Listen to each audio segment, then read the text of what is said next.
ব্রাহ্মণের মধ্যে যদি ভক্ত বা বৈষ্ণব ব্রাহ্মণ হয় তাহলে জানবেন সে সোনায় সোহাগা।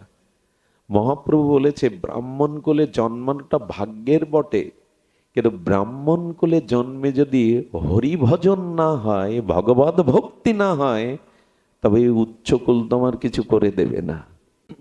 এই ব্রাহ্মণ সারা জীবন অধ্যয়ন অধ্যাপনা যজন যাজন ইষ্ট ভজন করে গেলেন।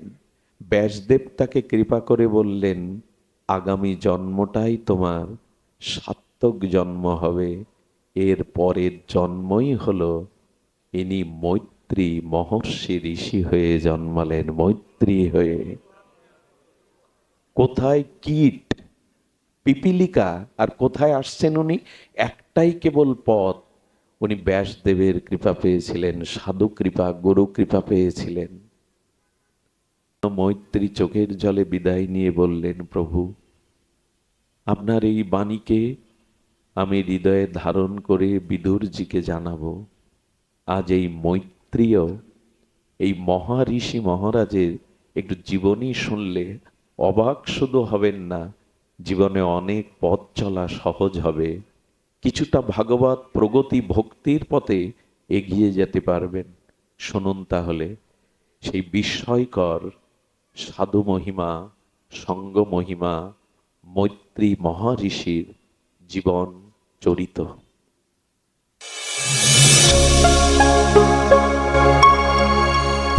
আপনারা দেখছেন সনাতন মিডিয়া ওয়ান ইউটিউব চ্যানেল। কলিযুগ পাবন অবতার শ্রী শ্রীকৃষ্ণ চৈতন্য মহাপ্রভু প্রেম পরতত্ত্ব সীমা,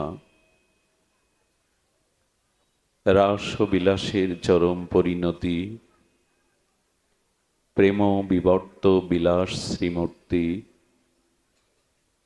স্বভজন বিভজন সর্বপ্রয়োজন অবতার ও সার শিরোমণি, কলিযুগ জীবের একমাত্র আশ্রয় গতি, শ্রী শ্রী শচীনন্দন নদিয়া বিহারী শ্রী গৌর হরি। পতিত পাবন পতিত উদ্ধারণ পতিত তারণ, প্রেম চিন্তামণি দাতা শিরোমণি, পরম দয়াল পরম কারণী কক্রোধ পরমানন্দ, দয়াল শ্রী নিতাই চাঁদের মহা অনুকম্পায়, শ্রী শ্রী গান্ধার্বিকা গিরিধারী রহেতুকি করুণায়, শ্রী শ্রী হরিপুরুষ বন্ধু সুন্দরের অপর অনুকম্পায়, শোভারামপুর রঘুনন্দনপুর সাহাপাড়া স্থিত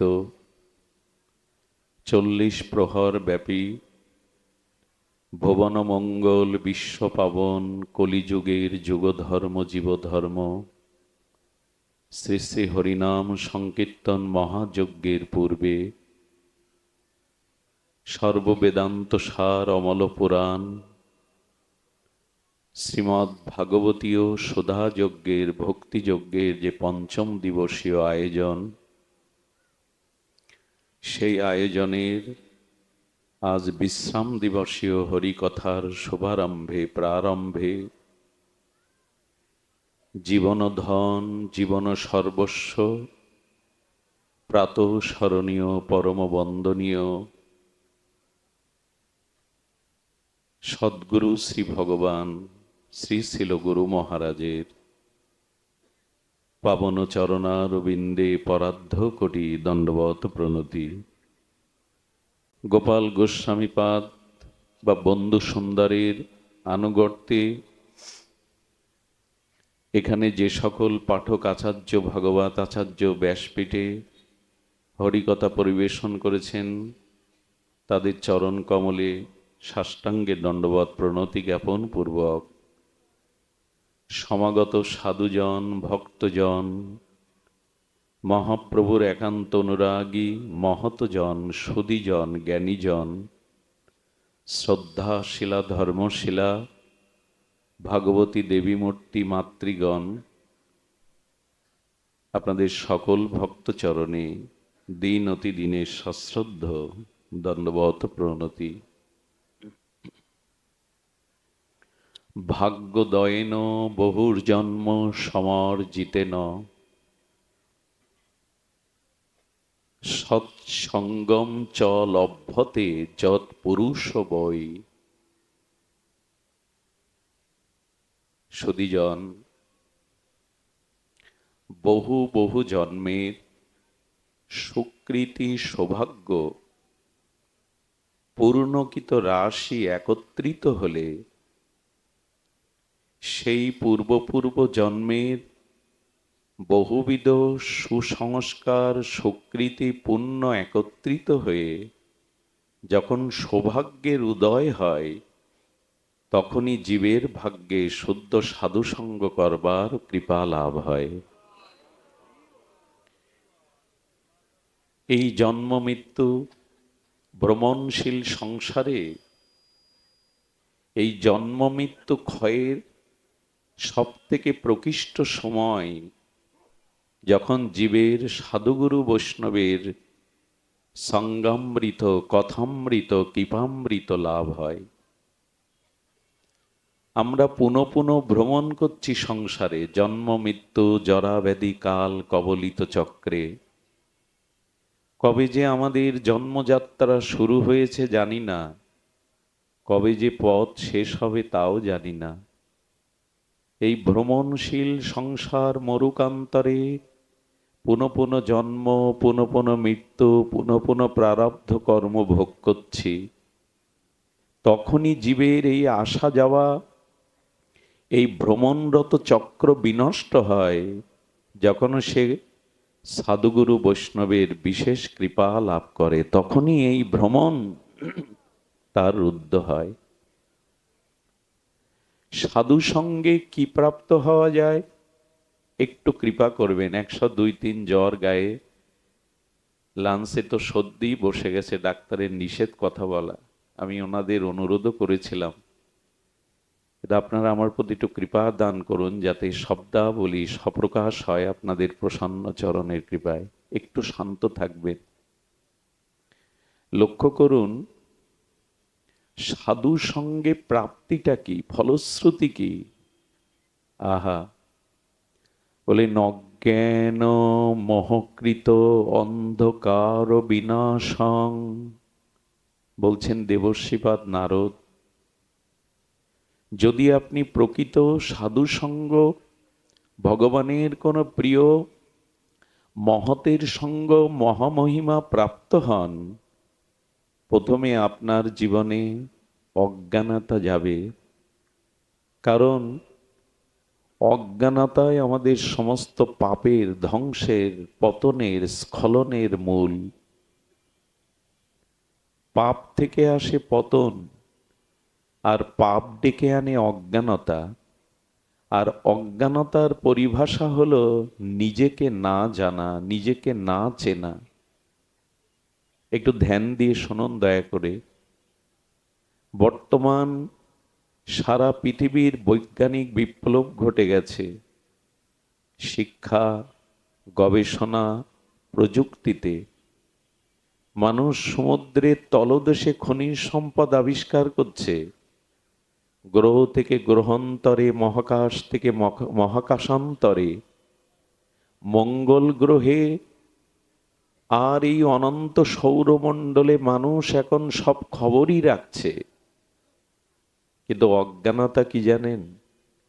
এত বড় ডিগ্রি নিয়ে, এত বড় প্রযুক্তিবিদ হয়েও, এত বড় গবেষক হয়েও মানুষ অজ্ঞানতায় আছে। এই কারণে সে ভূমি থেকে মহাকাশ জানছে, অথচ নিজে জানে না সে কে।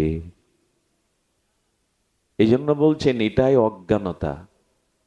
লেখাপড়া জানলেই, বিদ্যা অর্জন করলেই অজ্ঞানতা ঘুচবে এমন নয়। নিজেকে না জানা পর্যন্ত, আমার স্বরূপ উপলব্ধি না হওয়া পর্যন্ত অজ্ঞানতা যাবে না। এটি দূর হয় সাধু সঙ্গে। তারই প্রকৃষ্ট একটি অপূর্ব চরিত্র গাথা আজ আমরা শুনব স্বল্প সময়। সুধীজন, ভগবান অখণ্ড পরতত্ত্ব শ্রীকৃষ্ণ যখন অপ্রকট হবেন, শেষ উপদেশ তিনি শ্রী উদ্ধবজিকে দান করেছিলেন। ভাগবতের একটি বড় প্রতিপাদ্য বিষয়। বৃহস্পতি শিষ্য, জ্ঞানী মধ্যে অগ্রগণ্য, আর দ্বারকার মন্ত্রী প্রবর, ভক্ত মধ্যে ভাগবত উত্তম। এই অধিকারীকেই ভগবান শেষ কিছু উপদেশ দিয়েছিলেন। একটা কথা বলি, ভগবান বা শুদ্ধ সাধুর মুখের উপদেশ খুব শক্তিশালী হয়। সাধারণ মানুষের মুখের কথায় অন্তরে ক্রিয়া করে না। কতজন তো কত কথাই বলে, পরিবর্তন হয় কি?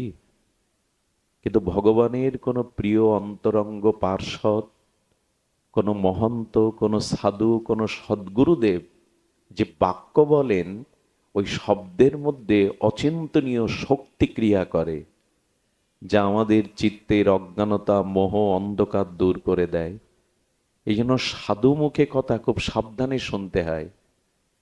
এটাই চিত্ত পরিষ্কার করার, অনাদিকালের কুসংস্কার দূর করার সব থেকে বলিষ্ঠ ভগবত মুখে, সাধু মুখে বাণী।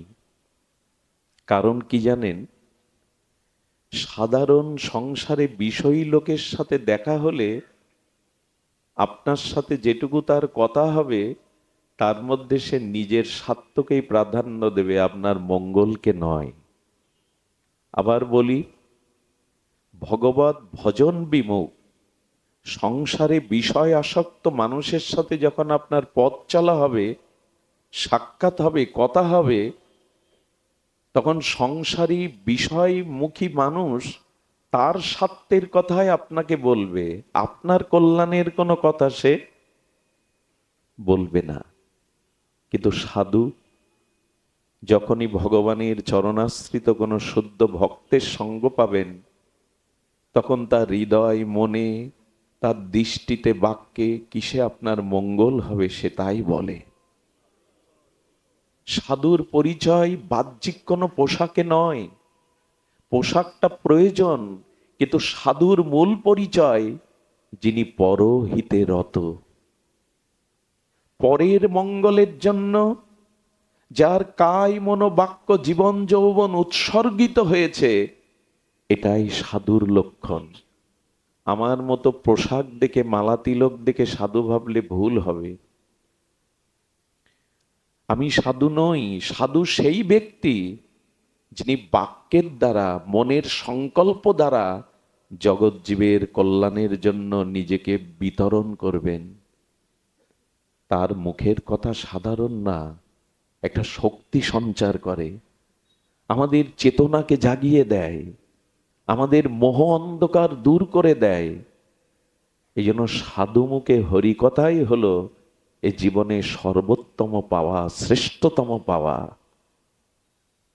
এই জন্য উদ্ধবজিকে যখন ভগবান পরম উপদেশ দিচ্ছেন, তার পেছনে কে দাঁড়িয়েছিল জানেন? মহারিষি মৈত্রী। এই মৈত্রী ঋষি ভগবানের কথা কর্ণপুটে পান করছিলেন। ভগবান শ্রীকৃষ্ণ বললেন, মৈত্রী, তুমি চলার পথে আমার এক ভক্তকে আমার এই বাণীগুলো শুনিও। সে আমার অত্যন্ত প্রিয় বিদুরজি। বিদুরকে তুমি আমার এই বাণী যদি কেউ শ্রবণ করে, তার লোমে লোমে রক্তঙ্কবে শুদ্ধা ভক্তির প্রকাশ হবে, ভগবত ভক্তির প্রকাশ হবে। যদি কেউ শ্রবণ করে, তার কর্ণ, মনে, ইন্দ্রিয়ে, তার চিত্তে, তার প্রতিটি লোমকূপে, তার প্রতিটি রক্তকণিকায়, প্রতিটি হৃদয় তন্ত্রে ভগবানের মঙ্গল বাণী বেজে উঠবে। হরিকথার এটাই হলো প্রভাব। সাধু মুখে যদি হরিকথা শ্রবণ করা যায়, আপনার প্রতিটি ইন্দ্রিয়ই তন্ত্রে তন্ত্রে ভগবানের মঙ্গলময় আর আনন্দময় এই বীণার তরঙ্গে তরঙ্গায়িত হবে। এই জন্য মৈত্রী চোখের জলে বিদায় নিয়ে বললেন, প্রভু, আপনার এই বাণীকে আমি হৃদয়ে ধারণ করে বিদুরজিকে জানাবো। আজ এই মৈত্রীয় এই মহাঋষি মহারাজের একটু জীবনী শুনলে অবাক শুধু হবেন না, জীবনে অনেক পথ চলা সহজ হবে, কিছুটা ভাগবত প্রগতি ভক্তির পথে এগিয়ে যেতে পারবেন। শুনুন তাহলে সেই বিস্ময়কর সাধু মহিমা, সঙ্গ মহিমা, মৈত্রী মহাঋষির জীবন চরিত। সুধীজন, কৃষ্ণ দ্বৈপায়ন বেদব্যাস চলেছেন, ভগবানের জ্ঞানমূর্তি, ভগবানের জ্ঞানাবেশ অবতার। ইনি অমর, ব্যাসদেবের মৃত্যু নাই। উনি চলতে চলতে দেখছেন একটা বেলগাড়ি আসছে, বেলগাড়ি মানে ঘোড়ার গাড়ি, আর একটা পিপীলিকা তার অনতি দূরে সম্মুখে দ্রুত বেগে চলে যাচ্ছে। ব্যাসদেব তার এই দ্রুত চঞ্চলতা দেখে সামনে গিয়ে এই কীটকে, এই পিপীলিকাকে প্রশ্ন করছে, তুমি দ্রুত কেন এখান থেকে সরে যেতে চাইছো? বলেন, হে আচার্য, আপনি প্রণাম নিন। আপনি ভগবানের জ্ঞানমূর্তি, দেখছেন না পেছনে বেলগাড়ি ঘোড়ার গাড়ি আসছে। আমি যদি তার চাকায় পিষ্ট হয়ে প্রাণ ত্যাগ করি, প্রাণ কে না বাঁচাতে চায়, মৃত্যু কে চায়? তাই তো এখান থেকে দ্রুত আমি সরে যাচ্ছি। আপনাদের শিক্ষিত মনে প্রশ্ন জাগতে পারে, পিপীলিকা কথা বলে? আপনাদের মনে প্রশ্ন জাগতে পারে, ব্যাসদেব যে কথা বলছেন কীট বা পিপীলিকার সাথে, এরা কি কথা বলে?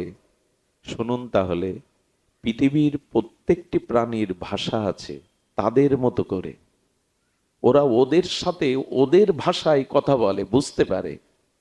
মানুষের ভাষা কীটপতঙ্গের ভাষা এক নয়।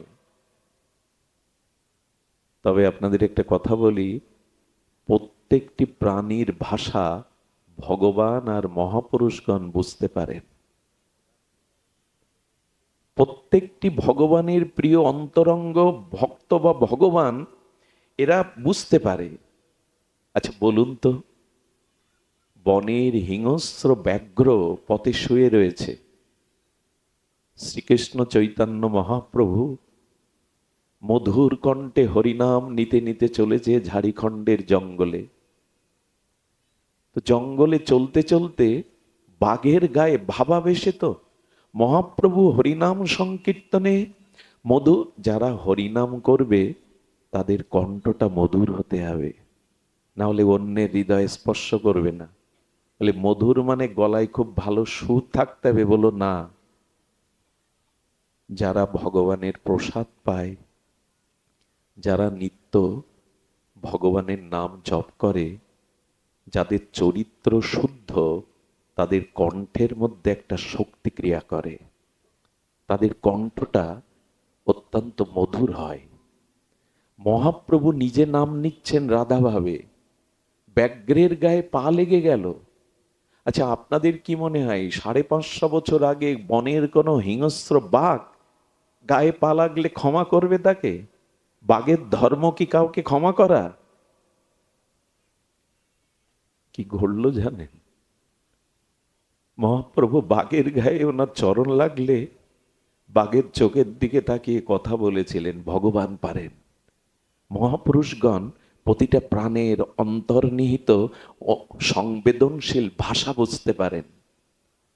মহাপ্রভু বললেন, ব্যাঘ্র, কত জন্ম কত পাপের দ্বারা এই সাপত সংকুল হিংস্র প্রাণীতে জন্মেছ, এসো একবার কৃষ্ণ কহ, একবার হরি বলো, তোমার অভিশাপ ঘুচে যাবে। একবার একবার একবার একবার কথাটি শুনুন। উলুধ্বনি বারবার দিতে হবে না, দিলে একবার দিবেন, মঙ্গল ধ্বনি হলো হরি কথা। আচ্ছা, বাঘ মহাপ্রভুর কথা শুনবে তো? এটা সত্য যুগের ঘটনা নয়, ত্রেতার ঘটনা নয়। ব্যাঘ্র মহাপ্রভুর অন্তর্নিহিত ভাগবত ভাষা বুঝে, ব্যাঘ্রের চোখে জল, ব্যাঘ্রর তো হাত নাই মানুষের মতো, পা দুটো তুলে প্রভুর সাথে কৃষ্ণ নামে নৃত্য করতে লাগলো। কে বলে ওদের ভাষা বোঝে না? তেমনি ব্যাসদেব ভগবানের জ্ঞান মূর্তি, প্রতিটি প্রাণীর ভাষা উনি বোঝেন। পিপীলিকাকে বলছেন, তুমি কেন দ্রুত সরে যাচ্ছ? বলে, বেলগাড়ি এসে তো চাপা দিয়ে দেবে। ব্যাসদেব কি বলল জানেন? কি অদ্ভুত কথা! ব্যাসদেব বললেন, তোমার মরাই উচিত। খুব ধ্যান দিন, কথাটা যেন হৃদয় থেকে সরে না যায়। কথা তো অমৃত, কথা জীবন দান করতে পারে। বললেন, তোমার এই পিপীলিকা জন্ম, ক্ষুদ্র জন্ম তো বেলের চাকায় মারা গেলেই তো ভালো, আর একটা জন্ম পাবে, ক্রমোন্নতি হবে। কি বলল জানেন? কথাটা অন্তরে লিখে নিন। পিপীলিকা বলছেন, মৃত্যু কেউ চায় না। আর আমি মরতে চাই না কেন জানেন ভগবান? মরতে চাই না এই জন্য যে জীব যে কুলেই জন্মায় সেই কুলেই সে একটা সুখের অনুভূতি খুঁজে নেয়। এই জন্য ওই কুল থেকে সে নিষ্কৃতি পেতে চায় না। কিভাবে বোঝাই কথাটা শুনুন। ভক্তমালে নাভা গোস্বামী লিখেছেন, একবার এক রাজার কাছে এক ত্রিকালজ্ঞ জ্যোতিষী গিয়েছিল। জ্যোতিষীকে প্রণাম করে রাজা হস্তরেখা বিচার করে বললেন, আমার আগামী জন্ম কি বলতে পারবেন? কি হব আমি?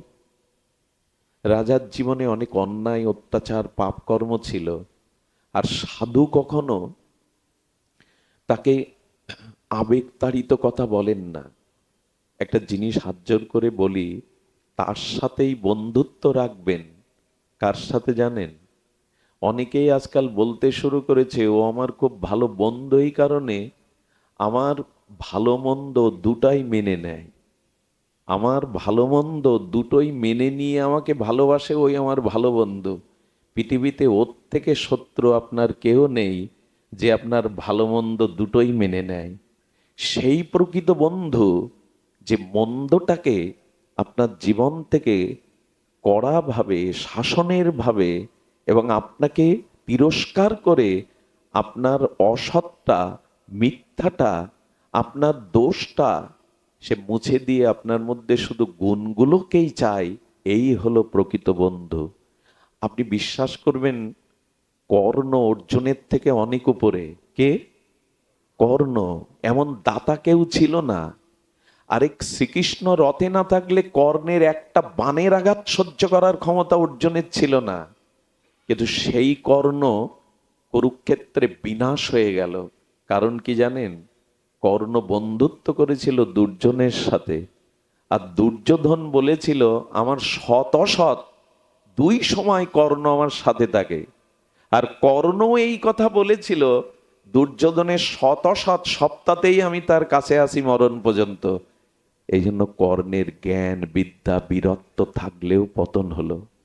আপনারও পতন হবে যে আপনার মন্দটাও মেনে নেয়, ভালোটা মেনে নেয়। তার সাথেই বন্ধুত্ব করবেন যে চিরকাল আপনার মন্দটাকে দূরে থেকে ভালোটার সময় সাথে থাকে।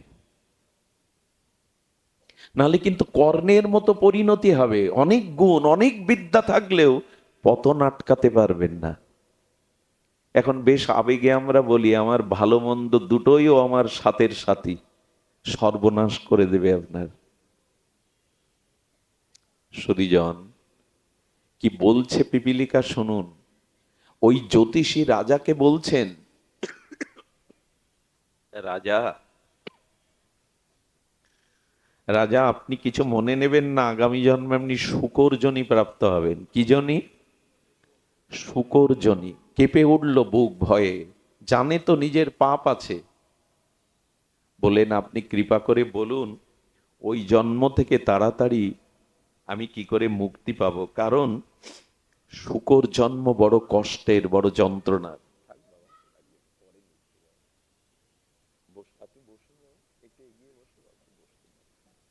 সুধীজন, জ্যোতিষী বললেন ওই শূকরজনি প্রাপ্ত হওয়ার পরে কেউ যদি দ্রুত আপনার মৃত্যু করিয়ে দেয়, আপনি দ্রুত 84 লক্ষ জনিক্রমে এগিয়ে যেতে পারবেন। বলে আমাকে চিনবে কি করে যে আমাকে উদ্ধারের জন্য মেরে ফেলবে, হত্যা করবে? বলে আমি আপনাকে আশীর্বাদ করছি, আপনি এই গ্রামের আশেপাশে যারা শূকর পালন পোষণ করে 1 মাস পরে জন্মাবেন, আর আপনার কপালে একটা সাদা রেখা থাকবে। ওই রেখাই নির্ণয় করবে আপনার পরিচিত যে না, আপনি এই শূকর জন্ম পেয়েছেন। মৃত্যুর আগে বড় পুত্রকে বলে গেল, আশেপাশে খোঁজ করিস, যে শূকরের মস্তকে সাদা রেখা দেখবি তাকে তলোয়ার দিয়ে কেটে দিবি, যাতে তোর পিতা অন্তত আগামী জন্মে কিছুটা দ্রুত অন্য জন্মে ক্রমোন্নতি যেতে পারে। কাল তার মৃত্যুকে গ্রাস করলো, মৃত্যু বা কাল তাকে গ্রাস করলো। 1 মাস পর তার বড় পুত্র তলোয়ার নিয়ে শূকর পালন পোষণকারীর গৃহে গিয়ে দেখে সদ্য 7 দিন আগে একটি শূকর জন্মেছে এবং সেই সাদা রেখা। যখনই তলোয়ার তুলে তাকে হত্যা করতে গেছে, মানুষের ভাষায় কথা বলে কেঁদে উঠেছে, আমাকে মেরো না, আমাকে মেরো না। বলে আপনিই তো বলেছিলেন মৃত্যুর আগে আপনি উদ্ধার হতে চান ক্রমোন্নতিতে। বলে তখন জানতাম শূকর জন্মে সুখ নাই, কিন্তু এখন দেখছি শূকর জন্মের থেকে সুখের জন্ম আর নাই। কথাটা বলবার অভিপ্রায় হলো, খুব ধ্যান দিন, মানুষ যে যে কুলে জন্মায়, যেখানে জন্মায় ওখানে সে সুখের অনুভূতি খুঁজে পায়, এই জন্য ওই জন্ম ত্যাগ করতে চায় না। মায়ার কি প্রহলিকা দেখুন। আমি যদি বৈষ্ণব অপরাধে, ব্রাহ্মণ অপরাধে মলমূত্রের কীট হয়ে জন্মাই, ওই যে মলমূত্রের কীটকে, গোবরের পোকাকে ওখান থেকে তুলে পদ্মের পাপড়ির মধ্যে রাখবেন, ও ছটপট করবে। ওর অন্তর্নিহিত ভাষা কি হবে জানেন? আমাকে দ্রুত ওই পচা মলমূত্রের মধ্যে দিয়ে দাও, ওখানেই আমি সুখ পাচ্ছিলাম। মায়া যে কত প্রবল। ওই বলে গেল আমাকে মেরে ফেলিস, তোর বাবা হয়ে যাতে উদ্ধার হতে পারি দ্রুত, ওই বলছে মেরো না। আরে প্রহ্লাদ মহারাজ নরসিংহদেবকে বলছেন সবার পাপকে আমায় দিয়ে সবাইকে উদ্ধার করো। নৃসিংহদেব বললেন ভক্ত যা চাই আমি তা মঞ্জুর করি, বলো কাদের উদ্ধার করতে চাও? প্রহ্লাদ যাদের দিকে তাকিয়েছিলেন, যাদের কথা ভেবেছিলেন, বললেন সব উদ্ধার হয়ে যাবে, কিন্তু আগে দেখো তারা উদ্ধার হতে চায় কিনা। প্রহ্লাদ সবার কাছে গিয়ে বললেন বৈকুণ্ঠের বিমান এসছে, আপনারা যাবেন না? বলে আমার ছেলের বিয়ে বাকি তো, আমার মেয়ের বিয়ে বাকি তো, আমার এখন এই স্বাদটা মেটেনি। বিস্ময়কর চোখে প্রহ্লাদ দেখছে যে বৈকুণ্ঠকে থেকেও রাজি না, সংসারের সবাই সংসার সুখে ব্যস্ত। আচ্ছা, একজনকে না নিয়ে গেলে অপমান হবে বলে একজনকে না নিয়ে গেলে এক শূকরকে দেখে বলছে তুমি যাবে? শূকর বলছে শূকরানীকে শুনে দেখি, শূকরীকে শুনে দেখি ও যায় কিনা আমার সাথে। শূকরী বলছে ওর কাছে শোনো, স্বর্গে বিষ্ঠা আছে তো, বৈকুণ্ঠে মলমূত্র আছে তো, ওইটাই তো আমাদের খাদ্য। প্রহ্লাদ নমস্কার করে নরসিংহদেব বলছেন ভগবান তো বলিহারি তোমার মায়া, তোমার মায়ার কি প্রভাব। বিশ্বাস করুন, এখন যদি বৈকুণ্ঠে রথ আছে না, আমাদের মধ্যে 99% মানুষ সংসারের দোহাই দেবে এই কাজ বাকি, ওই কাজ বাকি, এখন যাব না। এই জন্য মায়া বড় প্রবল। ওই পিপিলিকা তখন বলছে প্রত্যেকটি জীব স্ব জন্মে ওখানে সুখের অনুভব পায়, এই জন্য কেউ যেতে চায় না। আমি যাব না, মরতে চাই না আমি, ক্ষমা করবেন, মরতে চাই না আমি। আর কি বললেন জানেন? কথাগুলি কথা নয়, অমৃত পিপীলিকা যা বললেন, ব্যাসদেবের চোখ বড় বড় হয়ে গেছে। উনি বললেন, প্রভু, পিপীলিকা তো 2 মাস 4 মাস আয়ু পায়। আপনি নিজেও জানেন এমন এমন প্রাণী আছে যে এপাশে জন্মায়, এপাশ ফিরতে গিয়ে মারা যায়। আমি যদি ওই জন্মে আবার চলে যাই, পিপীলিকা তো 2-4 মাস স্থায়ী হয় তাদের আয়ু, কিন্তু মশাগুলো, কিছু প্রাণী আছে এপাশে জন্মায় আর এপাশে ফিরতে গিয়ে। এবার আপনাদের কাছে আমার সবিনয় নিবেদন, আমাদের কত জন্ম কোটি না, অদ্ভুত না, পরার্ধ কোটি জন্ম হয়ে গেছে, তারপরে ভগবানের বিশেষ কৃপায় আমরা মানুষের জন্ম পেয়েছি। একবার ভাবুন তো,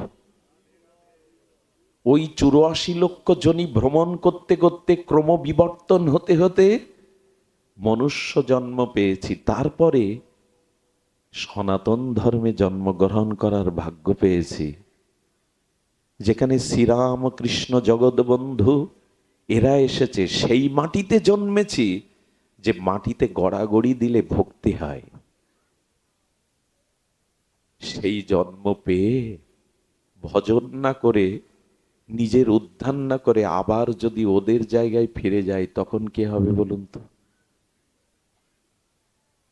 দয়া করে নিজের উদ্ধার করুন, আর যেন পতন দেখে না যেতে হয়। পৃথিবীতে এমনও প্রাণী আছে এই মুহূর্তে জন্মালো, এই মুহূর্তে মরল, কত কোটি বার এভাবে ক্রমচক্র চলছে। ব্যাসদেবের চোখে জল এসে গেছে ওর কথা শুনে। একটা প্রশ্ন, পিপীলিকা তার পূর্বজন্মের কথা বলছে কেন? এখন তো মানুষ যুক্তি ছাড়া কোনো কিছু নেয় না। পিপীলিকা পূর্বজন্মের কথা মনে আছে কি করে? কি বলল জানেন? ব্যাসদেব বললেন, তোমার পূর্বজন্মের স্মৃতি মনে আছে কেন জানো? বলে, প্রভু জানি, আমি এক জন্মে অনেক পাপ করেছিলাম, কিন্তু 2টি মাত্র ভালো কাজ করেছিলাম। একটি হলো আমার বৃদ্ধ মাকে আমি সেবা করেছিলাম। আমার বৃদ্ধ মার মলমূত্র আমি নিজে হাতে কাটতাম। মা আমাকে আশীর্বাদ করেছিল। আর আমার দুয়ারে একবার সাধু অতিথি এসেছিল, আমি তাদেরকে শ্রদ্ধাভরে সেবা করেছিলাম। এই 2টো কর্মের কারণে আমার পূর্বজন্মের স্মৃতি মনে আছে। দেখুন, আপনার অতীত জন্মের কোনো সুকৃতি না থাকলে এই জন্মে আপনার মেধা, স্ত্রী, এইসব বুদ্ধি খুলবে না। এটা আপনার গত জন্মের কোনো সুকৃতির ফসল। এই জন্য এই জন্মে যদি একটু সৎ কাজ করে যেতে পারেন, পরোপকার করে যেতে পারেন, পিতামাতা গুরুর সেবা করতে পারেন, আগামী জন্মে এগিয়ে থাকবেন, অনেক এগিয়ে থাকবেন। জোর করে বড় হওয়া যায় না, অর্থ ক্ষমতা বল দিয়ে বড় হওয়া যায় না। যাই ভগবত কর্ম, অতিথি সেবা, পিতামাতার সেবা। দয়া করে বৃদ্ধ পিতামাতাকে কেউ অবজ্ঞা করবেন না। ওদের একটা আশীর্বাদ আপনার আগামী জীবনটাকে মঙ্গলময় করে দিতে পারে। বর্তমান সময়ে সব থেকে কষ্ট আছে বাড়ির বৃদ্ধ বৃদ্ধারা। আমি একবার নিজেকে ধরে রাখতে পারিনি। আমার জন্মস্থানের একজন ব্যক্তি, সমাজে অনেক উচ্চ পদ পেয়েছিলেন তিনি, আমি তার নাম বলবো না। উনি যখন প্যারালাইসিস হয়ে পড়ে থাকেন, তার মানুষ করা, লেখাপড়া শেখানো পুত্রবধূ আর পুত্র কি করতো জানেন? ওই মলমূত্র ত্যাগ করা পিতার কাছে যেত না, টাকা দিয়ে একটা মোটর লাগিয়েছিল, আর মোটরে একটা পাইপ দিয়ে 10 হাত দূর দিয়ে মোটর ছেড়ে দিয়ে তার ওই মলমূত্র ধোয়ার জন্য লোক রেখে দিত। জোর করে এই জলগুলো তার গায়ে দিত, ছটপট করত। এজন্য সংসার আঁকড়ে ধরে বসে থাকবেন না। 50-60 বয়স হলে একটু বন্ধু সুন্দরের চরণে গিয়ে নাম করুন, চলে যান কোনো তীর্থ ধামে গিয়ে। আগে এই ব্যবস্থাটা ছিল, এখন মানুষ যত বয়স হয় আঁকড়ে ধরে থাকে, আর লাঞ্ছনা গঞ্জনা পেতে থাকে। সারা জীবন সংসারে আঁকড়ে ধরার চিন্তাটা করবেন না, সৎকর্ম করুন। পিতামাতাকে, বৃদ্ধ বৃদ্ধাদের অবজ্ঞা করবেন না। ওদের মৃত্যুর সময় একটা আশীর্বাদ আপনার আগামী জীবন মঙ্গলময় হতে পারে। ওদের সেবা করবেন। বলেন, আমি আমার বৃদ্ধা মায়ের সেবা করেছিলাম, এই জন্য পূর্বজন্মের স্মৃতি আমার মনে আছে। ভগবান ব্যাস, আমি অতিথি সেবা করেছিলাম, এই জন্য আমার মনে আছে। ব্যাসদেবের চোখে জল এসে গেল। এতটুকু পিপীলিকা বলে কি? সদীজন, ব্যাসদেব বললেন, তুমি এই জন্ম ত্যাগ করো, তবে আগামী কিছু জন্ম, একটা ক্রম আছে তো, এত লক্ষ এই জন্ম, এত লক্ষ এরকম ভাগ আছে না, 20 লক্ষ, হ্যাঁ, পশু জন্ম, 30 লক্ষ পশু জন্ম, 11 লক্ষ কীট। এইভাবে বিজ্ঞানও অনেকটা এগিয়েছে ক্রমবিবর্তনে, যে মানুষ কিভাবে আজকের মানুষ। ধ্যান দিন। বলেন, তোমার আগামী কিছু জন্ম আরো নিচকুলে, পশুকুলে জন্মাতে হবে, একটা ক্রম আছে তো। তবে জেনে রাখো, তুমি যে কুলেই জন্মাও, আমি ব্যাসদেব প্রতিজ্ঞা করছি, আমি তোমাকে কৃপা করতে তোমার সঙ্গ দেব। এই দেখুন সাধু সঙ্গের মহিমা। বহু জন্মের ভাগ্য না হলে সাধু সঙ্গ হয় না। বলেন, আগামী যে কুলেই তুমি জন্মাবে,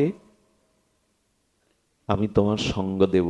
আর শুনে রাখো, এইভাবে ক্রমবিবর্তনে একদিন তুমি ক্ষত্রিয় হবে, একদিন তুমি ব্রাহ্মণ কুলে জন্মাবে, আর তোমাকে পূর্ণ জ্ঞান দিয়ে তোমাকে ভগবানের চরণে পৌঁছে দেওয়ার দায়িত্ব আমার থাকলো। সাধু পারে, এ জগতে শ্রীগুরু বৈষ্ণব সাধুগণই পারে আপনার উপায় করে দিতে। সত্যি কথা বলতে কি, ভগবানের কৃপা অগ্রে না আগে না, গুরু কৃপায়। বন্ধু সুন্দরের প্রিয় আমার দাদাজি মহারাজ বলছিলেন, ভগবানের পিছনে ছুটে কিছু পাবেন না। তুলসীদাস গোস্বামী বললেন, যদি কখনো কৃষ্ণ আর শ্রী গুরুদেব, শ্রীকৃষ্ণ আর গুরুদেব আপনার দুয়ারে এসে দাঁড়ায়, কাকে প্রণাম করবেন আগে? জগৎগুরু শ্রীকৃষ্ণ যদি গুরুদেবকে সাথে নিয়ে আপনার দরজার চৌকাটে দাঁড়ান, আগে কৃষ্ণকে না, আগে গুরুকেই প্রণাম করতে হবে। আমি ভগবানকে উপলব্ধি করতে পারতাম না, কে ভগবান, কি ভগবানের মহিমা, এটা গুরুদেব কৃপা করে জানিয়েছেন। এই জন্য সাধু কৃপা, মহৎ কৃপা চাই। সদীজন, এভাবে ওই ঘোড়ার গাড়িতে তখন মৃত্যুকে আর ভয় নাই। একটা কথা বলি, একমাত্র ভক্তি লাভ হলেই, মহৎ শ্রী গুরুপা, গুরু কৃপা, সাধু কৃপা লাভ হলে তখন মানুষ মৃত্যুকে আর ভয় পায় না। পরীক্ষিত মহারাজ কিন্তু মৃত্যুতে ভয় পেয়েছিলেন প্রথমে। 7 দিন ভাগবত শুনে গুরুদেব পরমহংস সুখদেব গোস্বামী প্রশ্ন করছেন, আরে আমি মরবো, এটা পশু বুদ্ধি। সুখদেব পরমহংস কুলতিলককে শোনাচ্ছেন পরীক্ষিত মহারাজ, গুরুদেব, হে পরমহংস, এখন যদি তক্ষক অভিশাপগ্রস্ত আমাকে দংশন করতে স্বপ্নে আসে, আমি কালরূপ তক্ষককে ভয় পাবো না। বলে, কেন পাবে না? 7 দিন আগে তো ভয় হচ্ছিল মৃত্যুর। বলে, যে গোবিন্দ গুণকথা, অমৃত লীলা কথা শুনিয়েছেন, এখন সাপের মধ্যেও আমি আমার ইষ্ট কৃষ্ণকে দেখবো, তাতে আমার আর ভয় কোথায়? আমি সর্পের মধ্যেও কৃষ্ণকে দেখবো, তো আমার ভয় কোথায়? হরিদাস ঠাকুর মৃত্যুকে প্রার্থনা করেছিলেন যে ভাষায়, তা পৃথিবীতে অমর হয়ে আছে। হরিদাস ঠাকুর মহাপ্রভুকে বলেছিলেন, হৃদয়ে ধরিব তোমার ও কমল চরণ। দেখুন তো এই মৃত্যুটা কেমন, এ তো ভয়ের মৃত্যু না, এ তো বিজয়ের মৃত্যু, উৎসবের মৃত্যু, আনন্দের মৃত্যু। হৃদয়ে ধরিব তোমার ও কমল চরণ, নয়নে হেরিব তোমার ও চন্দ্র বদন, জিহ্বায় উচ্চারিব শ্রীকৃষ্ণ চৈতন্য নাম। এই মতো ইচ্ছা মোর ছাড়িব পরার। এ মৃত্যু তো ভয়ের না, এ মৃত্যু তো অন্ধকারের না। হরিদাস বলছেন আমি চলে যাব কেমন করে জানো? তোমার কমল চরণ দোকানা বুকে ধরব, আমার নয়ন ভৃঙ্গ ভ্রমর তোমার কমল বদনের ওই অমৃত মাধুর্য পান করতে করতে, জু ভাই শ্রীকৃষ্ণ চৈতন্য বলতে বলতে আমি চিরদিনের মতো তোমাতে কই এই মৃত্যু তো ভয়ের না। আগে থেকে প্রস্তুতি নিন, যাতে মৃত্যুর সময় অন্তত ভগবানের চরণ স্মরণটা হয়, বন্ধু সুন্দরের মুখের বদনটা নয়নে ভেসে ওঠে। কারণ ওই বদন চোখের সামনে মৃত্যুর সময় আসলেই আর আপনার পরাগতি ছাড়া, শ্রেষ্ঠ গতি ছাড়া নিম্ন গতি হবে না। কিন্তু প্রস্তুতি তো চাই। এই জন্য ভগবানের কাছে প্রার্থনা করবেন, মৃত্যু তো আসবে, সেদিন যেন পিতামাতা স্ত্রী পুত্র কারো মুখ না মনে পড়ে, সেদিন যেন তোমার মুখখানা, তোমার চরণটাই মনে পড়ে, অন্য কোনো দৃষ্টি যেন আমার ওদিকে না যায়। এই জন্যই তো ভগবানকে স্মরণ করতে হয়। এক ভক্ত প্রশ্ন করেছিল, ভগবান, মৃত্যুর সময় অনেক মানুষের স্মৃতিশক্তি লোপ পায়, চেতনা থাকে না, তখন যদি অবচেতন হয়ে তোমার নাম না নিতে পারে? ভগবান বললেন, যারা গুরুচরণ আশ্রয় করে সারা জনম আমার ভজন সাধন করে, মৃত্যুর সময় তার চেতনা লুপ্ত হলে আমি তার হৃদয়ে বসে তার হয়ে ভগবানের নাম করিয়ে নেই। ও দায়িত্বটা তখন আমার উপরে এসে পড়ে। আহা, ও দায়িত্বটা তখন আমার উপরে এসে পড়ে। সারা জীবন তুমি আমাকে ভজন করেছ, এখন আমার দায়িত্ব তোমার হয়ে ভগবানের নাম করে দাও। এ আমার আবেগের কথা নয়, খুব ভুল হয়ে যাচ্ছে আমাদের। ভজন না করে খুব ভুল হয়ে যাচ্ছে। কুকুর শুকরে জন্মালে তো কিছু করতে পারবো না। সংসার করতে হয় বলে এরকম মেতে থাকতে হয়, খাওয়া পরা ভোগ বিলাস আনন্দ ফুর্তি নিয়েই কাটাতে এসছে জীবন। তবে বন্ধু সুন্দর কি ভুল করলো? কান্তি বন্ধু ব্রহ্মচারী মহারাজ কি ভুল করলো? এই সাধু সন্ন্যাসীরা রূপ সনাতন কি ছেঁড়া কাঁথা গায়ে দিয়ে, রাজমন্ত্রী তারা বৃন্দাবনের ধুলাই ছেঁড়া কাঁথা গায়ে দিয়ে পড়ে থাকে, তারা কি ভুল করলো? না, ভুল আমরা করছি। সংসার চিরদিন থাকবে না, রূপ যৌবন এই গৃহ থাকবে না। একটা মূল্যবান কথা কি জানেন? জন্মের সময় আমি স্ত্রীকে সাথে নিয়ে আসিনি, পুত্র কন্যাকে সাথে নিয়ে আসিনি, পিতামাতাকেও সাথে নিয়ে আসিনি, আবার মৃত্যুর পরেও এদের সাথে নিয়ে যাব না, সম্বন্ধ থাকবে না। মাঝগানের এই কটা দিন এরাই সব হয়ে গেল, ভগবানকে ভুলে গেলাম। অথচ জন্ম জন্মান্তরে তো ভগবানই আমার। চক্ষু দান দিলা যেই, জন্মে জন্মে প্রভু সেই। গুরুদেব তো এক জন্মের নয়, রাধারানী তো এক জন্মের নয়, আমার গৌর সুন্দর তবে এক জন্মের নয়, জন্ম জন্মান্তরে। তাকে ভুলে থাকাটা ঠিক না। সাধু সঙ্গে আসলেই বিবেক জেগে ওঠে মানুষের। আমাকে কিছু করতে হবে, দ্রুতই করতে হবে, সময় ফুরিয়ে আসছে। এই জন্য সাধু সঙ্গে তদোদয়ে তো বিবেক জেগে ওঠে। এটা আর কোথাও ওঠে না, বিশ্ববিদ্যালয়েও ওঠে না। সাধু সঙ্গেই বিবেক জেগে ওঠে। এরপর এই পিপীলিকা আরো কত প্রাণী কুলে জন্মালেন, শেষে ক্ষত্রিয় কুলে জন্মালেন। তখনই ব্যাসদেব আবার এলেন, এই যে আপনাদের সাথে তো আমার কোনো রক্তের সম্পর্ক নাই, কোনো স্বার্থের লেনা দেনা নেই, কিন্তু অনেক মুখ দেখে মনে হয় আপনারা আমার অনেক জন্মের চেনা, যেন আপনাদের কোনো জন্ম। আসলে এই যারা স্বজাতীয় সঙ্গ করে এক জন্মের না, এটা অনেক জন্ম ধরে করে আসছেন আপনারা, এটি এক জন্মের না। ব্যাসদেব আবার এসেছেন, এসে বলছেন ক্ষত্রিয় হয়ে জন্মেছ, মানুষের দান ধ্যান করো, মানুষের ভয় দূর করো, আর 50 পেরিয়ে গেলে ভগবানের ভজনে মনোনিবেশ করো। ছোটবেলায় স্কুলে মনে পড়তো, শেষের ক্লাসে মন বসতো না, মনটা চলে যেত কখন ঘন্টা পড়বে। ছাতা, ব্যাগ, জলের বোতলগুলো গুছিয়ে নিতাম, দৌড় দেব, মুক্তির আনন্দে ছুটি হয়ে গেছে, এই জন্য বাচ্চাগুলো সব গুছিয়ে নিত। আমরা গোছাচ্ছি তো ঘন্টাটা পড়বে সামনে, আমরা গোছাচ্ছি তো চলে যাওয়ার। একটা অদ্ভুত কথা কি জানেন, গর্ভে, মাতৃগর্ভে সন্তান এলে অনেক প্রস্তুতি নেয় মানুষ।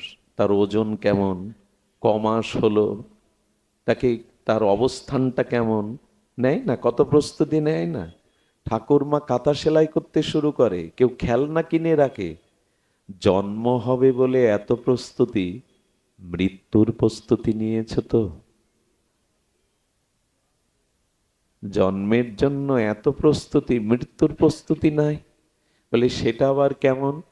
বলে মৃত্যুর প্রস্তুতি হলো আগামীকালের সূর্য আমার জন্য নাও উঠতে পারে, তাই যা করার এই সময়ের মধ্যে করে নাও, ভগবত স্মরণটা করে নাও, আগামীকাল সূর্য আমার জন্য নাও উদয় হতে পারে।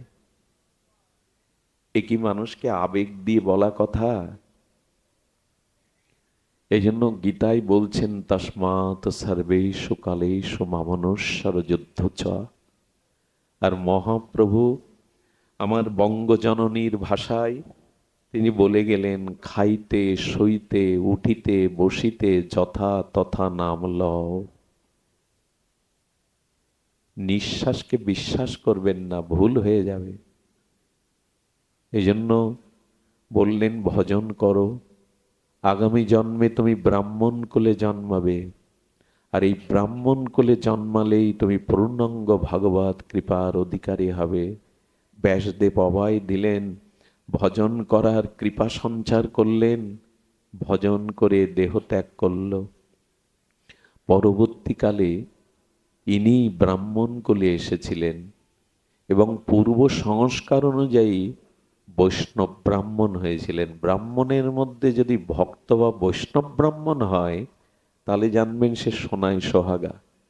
মহাপ্রভু বলেছে ব্রাহ্মণ কুলে জন্মানোটা ভাগ্যের বটে, কিন্তু ব্রাহ্মণ কুলে জন্মে যদি হরি ভজন না হয়, ভগবত ভক্তি না হয়, তবে উচ্চকুল তোমার কিছু করে দেবে না।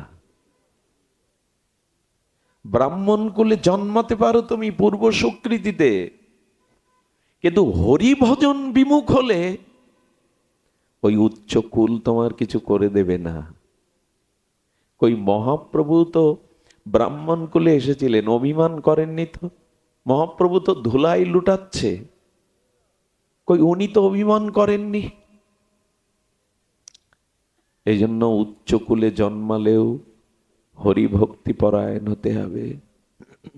এই ব্রাহ্মণ সারা জীবন অধ্যয়ন অধ্যাপনা যজন যাজন ইষ্ট ভজন করে গেলেন। ব্যাসদেব তাকে কৃপা করে বললেন, আগামী জন্মটাই তোমার সার্থক জন্ম হবে। এর পরের জন্মই হলো ইনি মৈত্রী মহর্ষি ঋষি হয়ে জন্মালেন, মৈত্রী হয়ে। কোথায় কীট পিপিলিকা, আর কোথায় আসছেন উনি? একটাই কেবল পথ, উনি ব্যাসদেবের কৃপা পেয়েছিলেন, সাধু কৃপা, গুরু কৃপা পেয়েছিলেন। ইনি এসেছিলেন, ওনার মায়ের নাম ছিল মিতা, মিতা থেকে ওনার নাম হয় মৈত্রীয়। এই মৈত্রীয় রূপে জন্মানোর সাথে সাথে তার ভেতরে শশীকলার ন্যায় বাড়তে বাড়তে ভগবত স্পৃহা জাগল।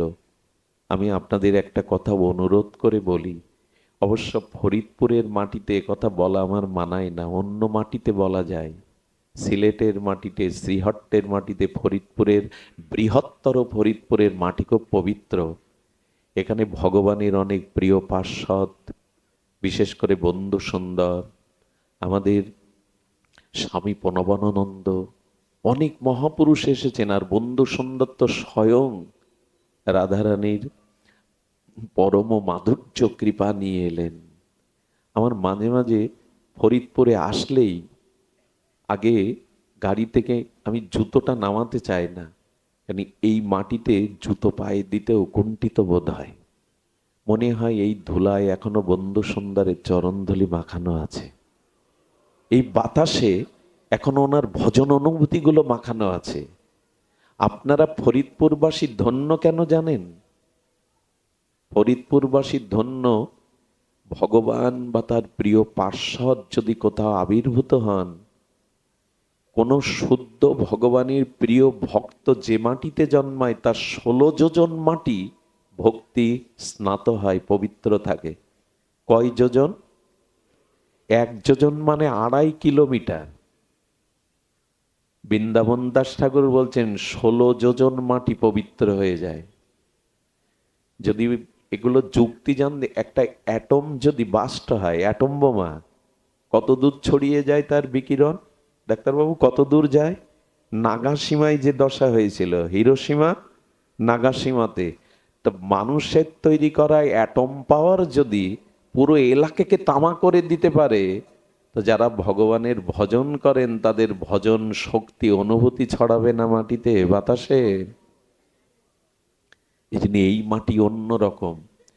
ফরিদপুরের মানুষদের অভাব কম, বিশেষ করে যেখানে মহাপুরুষদের আবির্ভাব হয় ওখানে ঐশ্বর্য লক্ষ্মী এসে ভগবানের সেবা করে। সুধীজন, এসব কথা বলছি কেন? এই মাটিতে জন্মেছি বলে গর্ব করবেন, অথচ ভজন করবেন না, সে গর্বের কোনো মূল্য নাই। মানুষ মনে করে কি বৃন্দাবনে গেলেই, ওখানে বাস করলেই, মহাপুরুষের আবির্ভাব স্থলিতে জন্মালেই হয়ে গেল, এমন না। আচ্ছা বলুন তো, আয় করে দিতে পারে একজন, আপনার আয় করে বাজার করেও আনতে পারে, বাজার করে সবজিগুলো আমানিও করতে পারে, আমানি করে রান্নাও করতে পারে, রান্না করে থালায় পরিবেশনও করতে পারে, থালা থেকে হাতে করে আপনার মুখে তুলে দিতে পারে, কিন্তু ওটা চর্বিত চর্বণ কেউ করে দিতে পারে? ভজনটা আপনাকেই করতে হবে। অমুক মাটিতে জন্মেছে এই অভিমানে ভজন না করে বসে থাকলে মুখে তুলে দিতে পারে, চাবাতে হবে তো, চর্বণ করতে হবে তো নিজেকেই। এই জন্য এই মাটির অপমান হবে যদি ভজন না করেন। যেমন হরিদাস ঠাকুর যে দেশে জন্মেছে সে দেশে যদি নামের প্রভাব না থাকে, নামের রুচি না থাকে, তবে সেই মাটি অপমানিত হবে। এই জন্য আপনারা ভজন করুন। আর ভজনের মধ্যে শ্রেষ্ঠ কি জানেন? সাধু সঙ্গে হরিকথা শ্রবণ করা। এটাই ভজনের অন্যতম শ্রেষ্ঠ উপায়। অন্য উপায় যেগুলি আছে, কিন্তু ভাগবত প্রাধান্য দিয়েছেন সাধু সঙ্গে হরিকথা। শুনুন, সা বৈ পুংসাং বিশ্বাসকেন কথা সুজা ন পদায়েদ যদি রতিং শ্রমৈব হি কেবলম। অমল পুরাণ ভাগবতজি বলছেন, দান ধ্যান পুণ্য কর্ম যাগ যজ্ঞ যা কিছু করো একরকম বৃথা হবে, ব্যথা হবে যদি ভগবানের কথায় রুচি না হয়, ভগবত কথায় রুচি না হয়। বিশ্বাস কেন কথা সুজা ন উৎপদায়েদ যদি রতিং। তোমার ভগবত ভক্তি হবে না যদি ভগবানের দিব্য মাধুর্য মণ্ডিত নামরূপ লীলা কথা সাধু মুখে না শোনো। অর্জুনের মোহ দূর হয়নি যজ্ঞ করে, দূর হয়নি দান ধ্যান করে, দূর হয়নি, ভগবানের চিন্ময় বাণীর দ্বারা দূর হলো। পরীক্ষিত মহারাজের অভিশাপ কৃষ্ণ প্রাপ্তি এমনি হয়নি, সাধুমুখে হরিকথার দ্বারাই হলো। এই জন্য যখনই সময় পাবেন, কলিযুগে মানুষের ভগবত ভক্তি প্রাপ্তির অত্যন্ত সহজতর করে দিয়েছেন মহাপ্রভু বন্ধু সুন্দর নিতাই চাঁদ কৃপা করে। বললেন দুটো জিনিস করো, তোমাদের উদ্ধারের ভার আমার। মহাপ্রভু বলছেন, ভাগবত বলছেন, দুটো জিনিস কি? বলো, কানটা খাড়া করো আর জিভটা নাড়াও। খুব কষ্ট কি এ দুটো? জপ তপ দান যজ্ঞ তীর্থ পর্যটন দরকার নেই। যেখানে বিশুদ্ধ ভজনানন্দী নির্মল চরিত্র সাধু কথা বলছে ভগবানের কথা, কান খাড়া করে ওই হরি কথা কর্ণ দিয়ে প্রবেশ করাও। আর কাজের ফাঁকে সমস্ত কর্মের মধ্যে জিহ্বাটা হরে কৃষ্ণ কৃষ্ণ কৃষ্ণ হরে হরে, হরে রাম রাম রাম হরে, নাড়াও, জিভটা নাড়াও। জিভ নাড়াতেও যদি অলসতা হয় আর কান খাড়া করতেও যদি অলসতা হয়, তাহলে আর উপায় কি হবে আমাদের? এই দুটোতেই বেড়া পার হয়ে গেলেন, জন্ম মৃত্যুর ওপারে যেতে পারবেন। সদীজন, এই জন্য হরি কথাতে রুচি আনতে হবে। না হলে একটা সুন্দরী যুবতীকে অলংকার পরান, 20 ভরি 50 ভরি ওই শালাঙ্করা করুন, কিন্তু ওই রমণীর গায়ে সবাই থুতু ছিটাবে যদি তার অঙ্গে কোনো বসন না থাকে। হোক সুন্দরী, হোক তাকে স্বর্ণ অলঙ্কার পরিহিতা, বসন না থাকলে কিন্তু ধিক্কার পাবে। তেমন তোমার দান ধ্যান পুণ্যকর্ম আছে, অথচ সাধু সঙ্গে তোমার হরি কথাতে রুচি হয়নি, জানবে ওগুলো বৃথা, ওগুলো বৃথা, ওতে কাজ হবে না। তো এই মৈত্রীও যখন জন্মালেন, ভাগবতের প্রতি তার পূর্ব সংস্কারে রুচি এলো।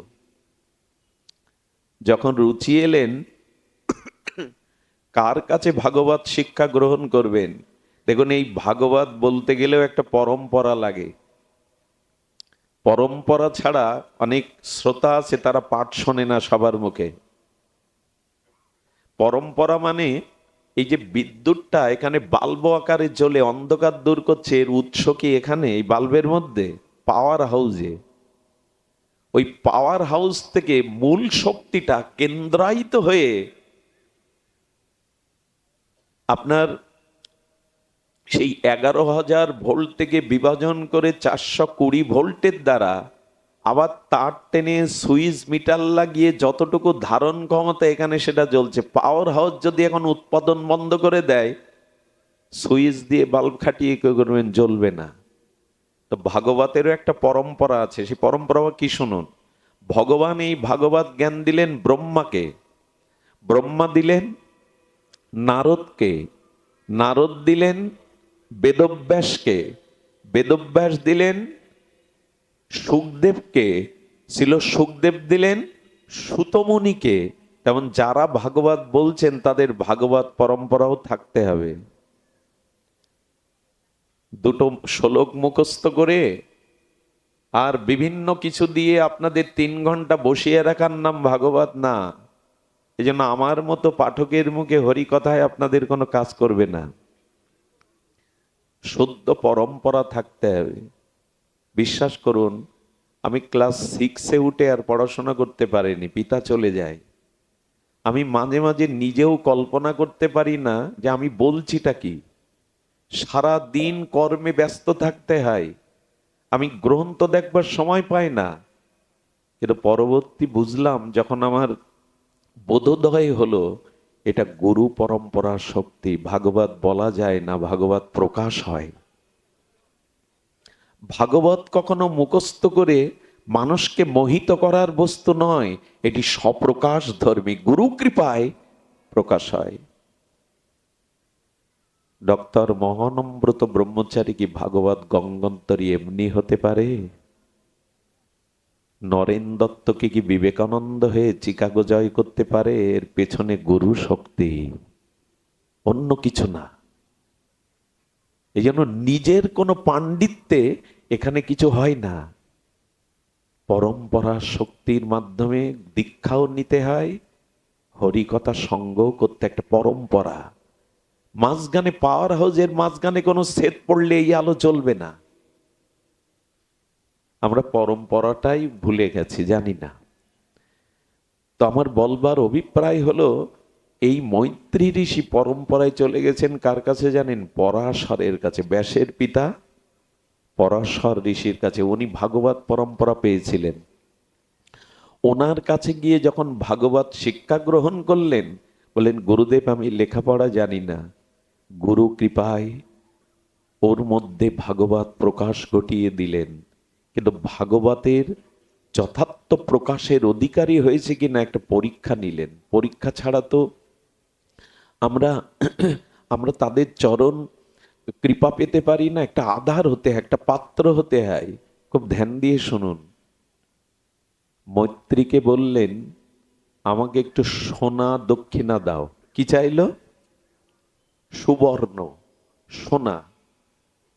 মৈত্রী ঋষি ভাগবত বুঝেছেন কিনা, উনি যথার্থ তত্ত্বজ্ঞ হয়েছেন কিনা, গুরুদেব পরীক্ষার জন্য কি চাইলেন? সুবর্ণ। এসে চিন্তা করলেন, কিছু মনে করবেন না, কলি মহারাজ এই স্বর্ণের মধ্যে সুবর্ণের মধ্যেই পঞ্চম জায়গা চেয়েছিলেন। এই জন্য সাধুগুরু বৈষ্ণবরা সোনা ব্যবহার খুব বেশি করতে চায় না। কারণ সোনার মধ্যে, আচ্ছা আপনি চিন্তা করতে পারেন, পরীক্ষিত মহারাজের মতো বৈষ্ণব কুলতিলক সেখানে মৃগয়া শিকার করতে গিয়ে মুনির গলায় সাপ জড়িয়ে দিল, এই বুদ্ধি ওনার কোথা থেকে এলো? একজন এমন আচার্য, পাণ্ডবদের উত্তরসূরি, গর্বেই যিনি ভগবান দর্শন করেছেন, সে মুনির গলায় সাপ জড়িয়ে দেবে, এই বুদ্ধি ওর কোথা থেকে এলো? বলো, উনি দুর্যোধনের পোশাক আর মুকুটটা পরেছিলেন একদিন, ওই সোয়াতেই তার মধ্যে কলি প্রবেশ করলো, মৃগয়ায় নিয়ে গেল, বুদ্ধি ভ্রষ্ট করে দিল। সুধীজন, উনি বললেন গুরুদেব আমার কাছে সুবর্ণ চেয়েছেন, কিন্তু সুবর্ণ তো গুরুদেবের চাওয়ার বস্তু না। এই দেখুন কেন অধিকারী হওয়া লাগে। উনি গণ্ডকী নদীর তীরে গিয়ে তপস্যা করে একটা শিলা পেলেন, শালগ্রাম শিলা। ওটাই পরাশরকে উপহার দিয়ে বলছেন গুরুদেব আপনার সুবর্ণ এনেছি। পরাশর তাকিয়ে বললেন এটা তো নারায়ণ শিলা, এটা সুবর্ণ কোথায়? হাত জোর করে বললেন গুরুদেব, সুবর্ণ শব্দের অর্থ ধাতু সোনা, আরেকটি অর্থ যদি আপনি কৃপা করে আমাকে বলবার অনুমতি দেন, সুবর্ণ, যার বর্ণ উজ্জ্বল, সু, এই সুবর্ণ একরকম ভগবানকেই বলা হয়। উনি বুঝলেন আমি উপযুক্ত জায়গায় জ্ঞান দিয়েছি, বুঝতে পেরেছে। বললেন তো সুবর্ণই ভগবান, তাই নারায়ণ শিলা তোমার কাছে ভগবান। বলে যদি কৃপা করেন, অনুমতি দেন, তবে এই নারায়ণ শিলার মধ্যে চতুর্ভুজ ভগবান প্রকট হয়ে যেতে পারে আপনার কৃপা হলে। উনি হাত জোড় করে স্তুতি করতে লাগলেন, হে ভগবান, ভগবত কৃপা শক্তিতে তুমি প্রকট হও। ওনার স্তুতি শুনতে শুনতে চতুর্ভুজ নারায়ণ প্রকট হয়ে গেলেন, শিলার মধ্যে দিয়ে প্রকট হয়ে গেলেন। এটা যদি পুরাকালে আমাদের বর্তমান সময়ে বৃন্দাবনে রাধা রমনকে দেখতে যান না অনেকেই, গোপাল ভট্ট গোস্বামীর সেবিত বিগ্রহ রাধা রমন দেখেন না বৃন্দাবনে, অনেকে এর মধ্যে আছেন, গেছেন। এই রাধা রমনও শিলা ছিল। গোপাল ভট্ট গোস্বামী ভাত কেঁদেছিল, সব মন্দিরে তোমাকে সিঙ্গার করে, পোশাক পরায়, তোমাকে যদি একটু পোশাক পরিয়ে সিঙ্গার করে তোমাকে একটু আরো সাজাতে পারতাম। চোখের জলে প্রার্থনা করে যে সকালে গিয়ে দেখে শিলার মধ্যে দিয়ে রাধা রমন প্রকট হয়ে গেছেন, রাধা রমন প্রকট হয়ে গেছেন। দেখুন এই রাধা রমন যখন প্রথম প্রকট হয় তার ঠোঁট বোঝানো ছিল। অবাক হয়ে যাবেন, বৃন্দাবনের রাধারানমের এখন 4-5টা দাঁত বেরিয়েছে, ঠোঁটটা একটু ফাঁকা হয়ে গেছে। আশ্চর্য না?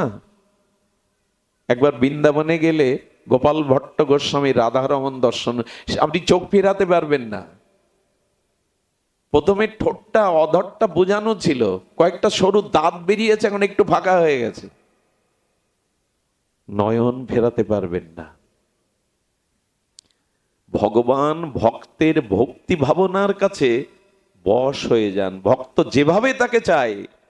গদাধর পণ্ডিত গোস্বামী বলছেন, আমি মালা দিতে পারি না, মাজা পড়ে গেছে, এত বয়স হয়েছে, চন্দন দিতে গিয়ে কখনো চোখে লেগে যায়, ঠোঁটে লেগে যায়, উঁচু হতে পারি না, একটু বসতে পারো না ঠাকুর? ইচ্ছা করে একটু চন্দন দিতাম, মালা দিতাম। যেই না রাত্রে বলেছে, সকালে মঙ্গলা দিতে গিয়ে দেখে ঠাকুর পদ্মাসনে বসে পড়েছে, আর যাতে কষ্ট না হয় ভক্তের। ভক্তি থাকলে ভগবান বশ হয়ে যান তার। তো যখন নারায়ণ প্রকাট হয়ে গেছেন, ধন্য ধন্য করে বুকে জড়িয়ে নিলেন, বলেন আজ থেকে ভাগবতের পূর্ণাঙ্গ কৃপা শক্তি তোমার মধ্যে প্রকাশ হোক মৈত্রীয়। তাহলে ভগবানের শেষ উপদেশ শোনার অধিকারী হন। ভগবানের মুখে একটা কথা বলি, অনেকেই বলেন আমি লেখাপড়া জানি না, সংস্কৃতি শ্লোক পড়তে পারি না, আমি কি করব? অনুরোধ করে শেষ করছি, বিশ্রাম শেষ তো করা যায় না, বিশ্রাম করছি। ভক্তি যদি প্রকাশ হয়, লেখাপড়া বাঁধবে না। মহাপ্রভু বলেছিলেন, পৃথিবীতে ভাগবতের সর্ববৃহত্তম শ্রেষ্ঠ টিকা শ্রীধর স্বামীর। কোন নাম বললাম? শ্রীধর স্বামী। মহাপ্রভু বললেন, স্বামীকে যে মানে না সে পতিতা। এ কথাও বলে বসেছেন চৈতন্যদেব, যদি ভাগবত পড়ো, ভাগবত ব্যাখ্যা করো, তবে শ্রীধর স্বামীর টিকায় ব্যাখ্যা করবে। মহাপ্রভুর অনুমোদন। এই শ্রীধর স্বামী বংশ পরম্পরায় কাশীতে জন্মেছিলেন। কাশীর নরসিংহ মন্দিরে উনি অর্চন করতেন নৃসিংহদেবের। কাশীতে বাস করে পরম্পরায় পণ্ডিত বর্গের পরম্পরা হয়ে লেখাপড়াই জানতেন না, স্কুলে যাননি। 20 বছর নরসিংহদেবকে সেবা করেছেন। আর এই লেখাপড়া না জানা কাশীতে তাকে টিটকারি কাটত। বড় পণ্ডিত, শ্রেষ্ঠ পণ্ডিত, কাশীর সেরা পণ্ডিত, একদল লোক তো থাকে উপহাস করার, চিরকালই থাকে। ওকে বড় কষ্ট দিত। কি পণ্ডিত, কোথায় চলেছেন? লেখাপড়া জানে না তো। একদিন কাশীতে এসছেন দুইজন অধ্যাত্মবিদ, তারা আধ্যাত্ম শিক্ষা, শাস্ত্র শিক্ষা করবে বলে এসেছেন। আর এই সমালোচনাকারীদের পাল্লায় পড়ে গেছে। বলেন ওই লোকের কাছে যান, ওই নরসিংহ মন্দিরে যে আছে, উনি সর্ববিধ শাস্ত্রের পারঙ্গম, ন্যায়, দর্শন, ভূগোলে, ইতিহাসে ওনার ব্যুৎপত্তিগত জ্ঞান আছে। ওনার চরণে পড়ে কাঁদবেন, উনি কিন্তু বিদ্যা দিতে যাবে না। দেখুন কিভাবে উপহাস করছে। ওনার চরণ ধরে কাঁদবেন, উনি বিদ্যা দিলে আপনারা শ্রেষ্ঠ বিদ্বান হয়ে যাবেন। আর এই দুই বিদ্যার্থী গিয়ে ওনার চরণে পড়েছে। চরণে পড়ে বললেন, আপনি কাশীর অন্যতম শ্রেষ্ঠ বিদ্বান, আমাদেরকে বিদ্যা দান করুন। আরে ছাড়ো ছাড়ো, আমি মূর্খ, ওই যে শিখিয়ে দিয়েছে, কথা না দিলে চরণ ছাড়বো না। উপায় না পেয়ে বললেন, ঠিক আছে আমি তোমাদের জানাবো, আপাতত তো মুক্তি পাই। ভোরবেলা নৃসিংহদেবের মন্দিরে গিয়ে তালা দিয়ে বললেন, চললাম প্রভু, তোমার সেবার জন্য আমি বিদ্যা অর্জন করতে পারিনি, স্কুলে যেতে পারিনি, আজ আমাকে কলঙ্ক নিতে হয়, উপহাস শুনতে হয়। আর তোমার সেবা করব না, কোনো বিদ্বানের চরণে বসে বিদ্যা শিক্ষা করব, আমি চললাম। 20টা বছর সেবা করতে গিয়ে লেখাপড়া করা হয়নি। কি ঘটল, যখন দরজায় তালা দিচ্ছে, নরসিংহদেব ভেতর থেকে বলছেন, আমায় ছেড়ে চলে যাবি?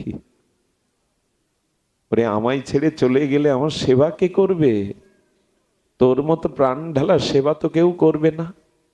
গুরু গম্ভীর নরসিংহদেব ভেতর থেকে বলছেন, বলেন তাহলে আমি উপহাস সহ্য করব?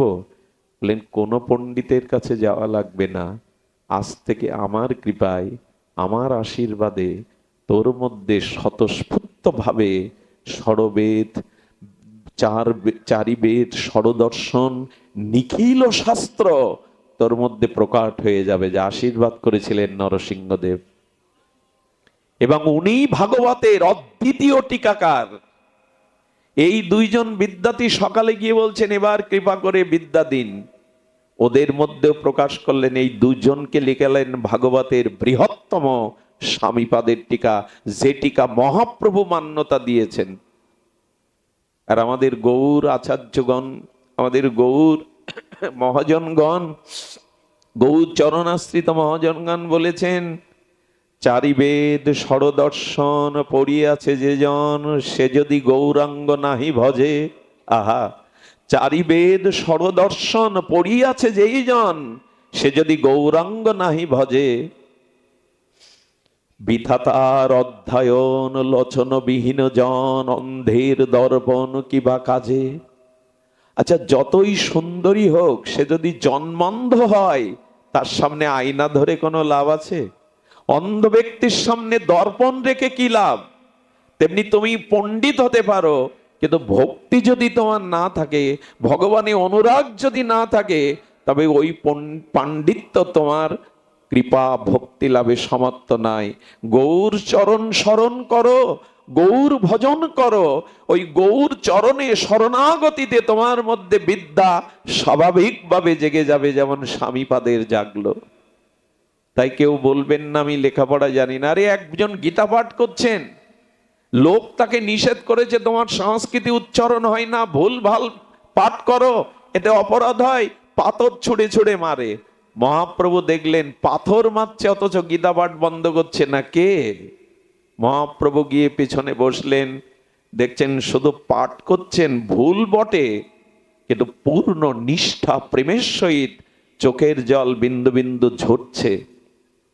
মহাপ্রভু পাশে বসেছেন, একটু পরে প্রভুকে দেখে চরণে এলু, প্রভু আমি মূর্খ, আমি লেখাপড়া জানি না, গীতা পাঠে ভুল উচ্চারণ হয় আমি জানি, কিন্তু কি করব? দীক্ষার পরে গুরুদেব বলেছিলেন, গীতাটাকে নিয়ে প্রতিদিন বসবি, গীতাটা পাঠ করবি। জানেন, বলে তুমি কাঁদছো কেন গীতা দেখে?